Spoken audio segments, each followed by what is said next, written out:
ସମୁଦ୍ର ଭିତରେ ବୁଡ଼ିଗଲା ଜାହାଜ ଓସେନ ୱିନର। ଚାହୁଁ ଚାହୁଁ ଇତିମଧ୍ୟରେ 80 ଘଣ୍ଟା ବିତିଗଲାଣି।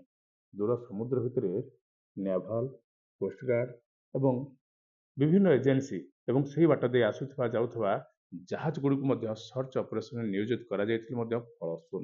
ଏପର୍ଯ୍ୟନ୍ତ 2 ଜଣ କ୍ରୁ ମେମ୍ବରଙ୍କୁ ଉଦ୍ଧାର କରାଯାଇଥିଲା ବେଳେ ଅନ୍ୟ 22 ମେମ୍ବରଙ୍କର ପତ୍ତା ମିଳୁନି କି ଜାହାଜକୁ ଠାବ କରାଯାଇପାରୁନି। ଏ ସମ୍ପର୍କରେ ବିଭିନ୍ନ କଳ୍ପନା ଜଳ୍ପନା ବୃଦ୍ଧି ପାଇଛି। ଜାହାଜଟି କେମିତି ବୁଡ଼ିଲା, କେଉଁ ପରିସ୍ଥିତିରେ ବୁଡ଼ିଲା, କାହାର ଦୋଷ, ଲାଇବିଲିଟିକୁ କିଏ ନେବ, ୟାକୁ ନେଇକରି ବର୍ତ୍ତମାନ ସିଧାସଳଖ ଆମେ ଆସି ପହଞ୍ଚୁ କ୍ୟାପ୍ଟେନ ପ୍ରେମାନନ୍ଦ ରାଉତଙ୍କ ପାଖରେ, ଯିଏକି 1979 ମସିହାରୁ ଏଇ ଯେଉଁ କାର୍ଗୋ ହ୍ୟାଣ୍ଡଲିଂର ଜାହାଜରେ ସେମାନେ ଯାଉଥିଲେ ଏବଂ କ୍ୟାପ୍ଟେନ ଥିଲେ। ବହୁତ ଦେଶ ବିଦେଶ ଯାଇଛନ୍ତି। ପାରାଦୀପରୁ ପଣ୍ୟ ନେଇକରି ବିଭିନ୍ନ ଦେଶକୁ ଯାଇଛନ୍ତି। ବିଭିନ୍ନ ଦେଶ ସହିତ ତାଙ୍କର ସମ୍ପର୍କ ଅଛି। ବିଭିନ୍ନ ଜାହାଜକୁ ସେ ପରିଚାଳନା କରିଛନ୍ତି। ବିଭିନ୍ନ କେଉଁ ମେମ୍ବରକୁ ମଧ୍ୟ ନିର୍ଦ୍ଦେଶ ଦେଇଛନ୍ତି। ବହୁତ ଏକ୍ସପିରିଏନ୍ସ ଅଛି।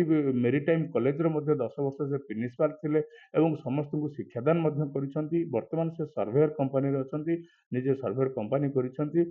ତାଙ୍କଠୁ ବୁଝିବା କ'ଣ ଏ ଘଟଣାର ପ୍ରକୃତ ତଥ୍ୟ। ସ୍ୱାଗତ କରୁଛି ନକ୍ଷତ୍ର ନ୍ୟୁଜକୁ।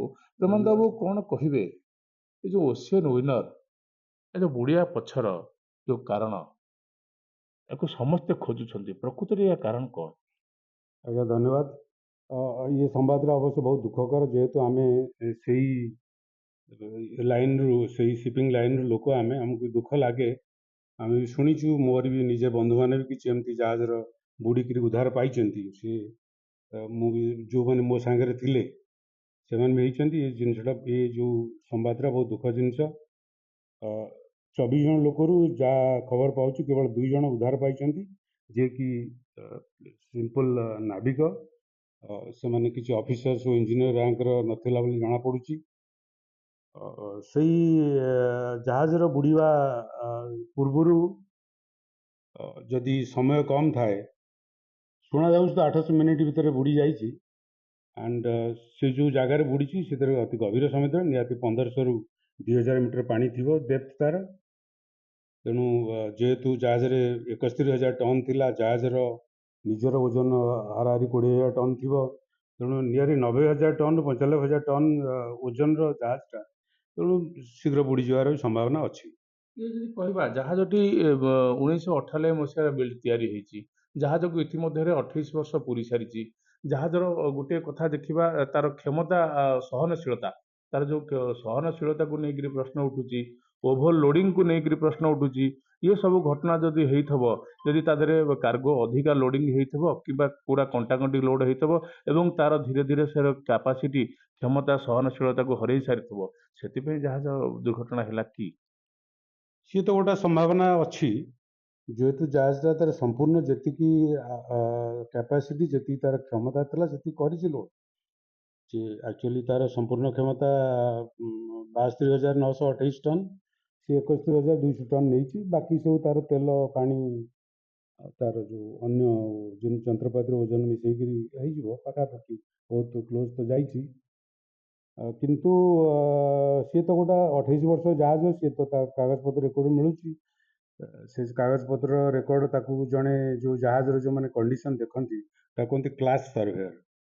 ଯେଉଁମାନେ କି ନାଭାଲ ଆର୍କିଟେକ୍ଟ, ସେମାନେ ଇଞ୍ଜିନିୟର୍ସ, ସେମାନେ ଜାହାଜର କଣ୍ଡିସନ ଦେଖନ୍ତି।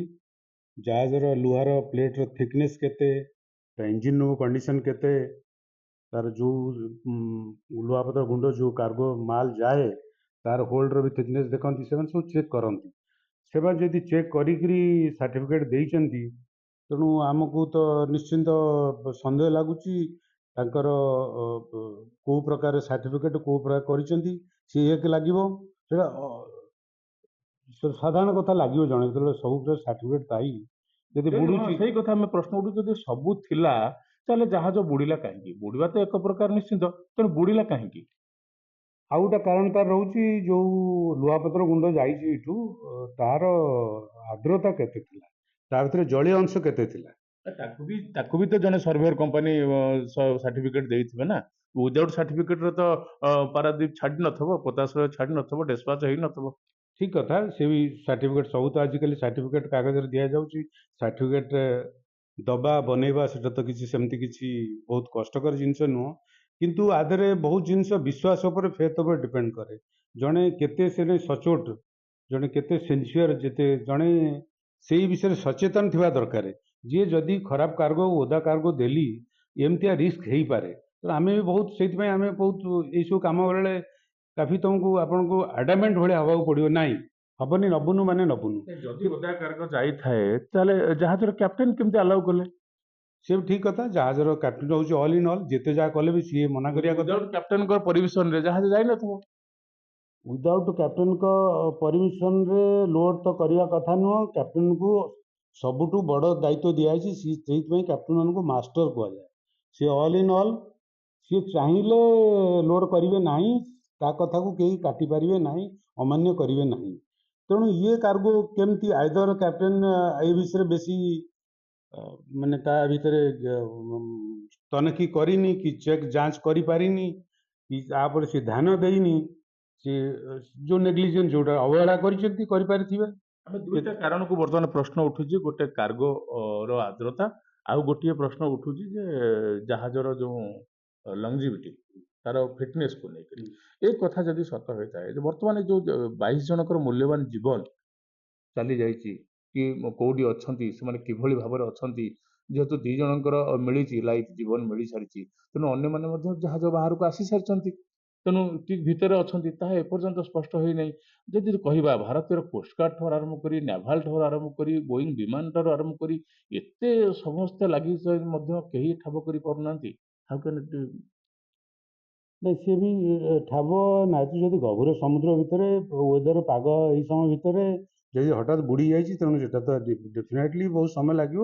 ଏଇଟା ସେମିତି କିଛି ଏମିତି ବହୁତ ଇନସିଡେଣ୍ଟ ହେଇଛି ଯିଏ ଜାହାଜକୁ ଠାବ କରିବା ବହୁତ ସମୟ ଲାଗିଛି, ଅଣ୍ଟି ନହେଲେ ଜାହାଜର କିଛି ଖଣ୍ଡ ବିଖଣ୍ଡ କିଛି ଜିନିଷ ଉପରକୁ ଭାସି ନ ଆସେ, ତେଣୁ ଜାଣିବା ବି ବହୁତ କିଛି କଠିନ ହେଇଥାଏ। ତାପରେ ରାତିରେ ଯାହା ମୁଁ ଶୁଣିବାକୁ ପାଇଲି, ରାତି 1ଟା ବେଳେ ସମୟଟେ ବୁଡ଼ିଛି ବୋଲି ସମୟ ହେଇଛି। ତେଣୁ ସେଇ ସମୟରେ ହୁଏତ କ୍ରୁ ଏତେ କିଛି ଶୋଇପଡ଼ିଥିବେ, କିଛି ଯେଉଁମାନେ ଡ୍ୟୁଟିରେ ଥିବେ ସେଇମାନେ ହୁଏତ ଆଶା କରାଯାଉଛି 8-10 ଜଣ ଖଣ୍ଡେ କ୍ରୁ ପ୍ରାୟ ଡେଇଁ ପଡ଼ିଛନ୍ତି। ଡେଇଁକିରି ଯାହା ଖବର ଆସୁଛି ଯେ ଜାହାଜ ଯୋଉଠି ବୁଡ଼ିଛି ତ ସେଇଠି ଜାଗାରେ ବହୁତ ତେଲ ଭାସୁଛି, ଏବଂ ଯୋଉମାନେ କରୁଛନ୍ତି ଉଦ୍ଧାର କାର୍ଯ୍ୟରେ ନିୟୋଜିତ ଅଛନ୍ତି ସେମାନେ ଯାହା ତଥ୍ୟ ଦଉଛନ୍ତି, ମାନେ ସରକାରୀ ନହେଲେ ବି ବେସରକାରୀ ଭାବେ ତଥ୍ୟ ଦଉଛନ୍ତି, ସେଠି ତେଲ ଭାସୁଛି। ଆଉ କଥା ଉଠୁଛି ଯୋଉଠି ଜାହାଜ ବୁଡ଼ିବ ସମୁଦ୍ରର ଯୋଉ ଅଣ୍ଡର କରେଣ୍ଟ ଦ୍ଵାରା ସେ ଧୀରେ ଧୀରେ ମାନେ ଦୂରକୁ ମଧ୍ୟ ଠେଲି ହେଇଯିବ, ଯୋଉଠି ବୁଡ଼ିଛି ସେଇଠି ଆଉ ଜାହାଜ ନଥିବ।